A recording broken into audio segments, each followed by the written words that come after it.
Everyone welcome back to my channel. চলে এসেছি আজকে একটা নতুন ভিডিও নিয়ে। আমরা আগের ভিডিওতে তোমাদের দেখিয়েছিলাম আমরা মহাকুম্ভে গিয়েছিলাম, সেখান থেকে আমরা সোজা চলে গিয়েছিলাম অযোধ্যায়। কিন্তু এই জার্নিটা প্রচণ্ড কষ্টকর ছিল। অযোধ্যায় যেতে গিয়ে আমরা প্রচণ্ড জ্যামের মধ্যে পড়ে গেছিলাম, আমাদের সারা রাত গাড়িতে থাকতে হয়েছিল। পরের দিন যখন জ্যাম ছাড়লো তখন আমরা অযোধ্যায় এসে পৌঁছেছিলাম। সত্যি কথা বলতে মহাকুম্ভের যাত্রাটা আমাদের একটু কষ্টকরই ছিল।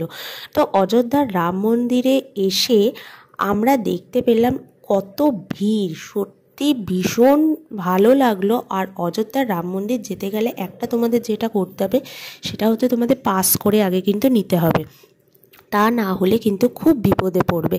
আমাদের যেহেতু কোনো পাস করা ছিল না, তাও আমরা পুলিশের সহযোগিতায় আমরা কিন্তু রাম মন্দিরে কিন্তু চলে এসেছিলাম।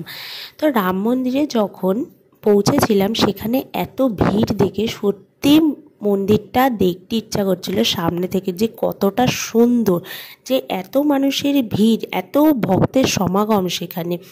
তো যথারীতি আমরা যখন মন্দিরের ভেতরে যখন পৌঁছেছিলাম তখন আমি যে ভিডিওটা করব, পুরো ঠাকুরের যে ভিডিওটা করব, তখন আমাদের কিন্তু করতে দেওয়া হয়নি।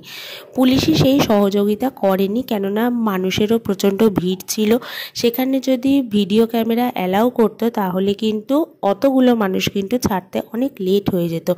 তাই যথারীতি যতটুকুনি পেরেছি ততটুকুনি তোমাদের দেখানোর চেষ্টা করেছি।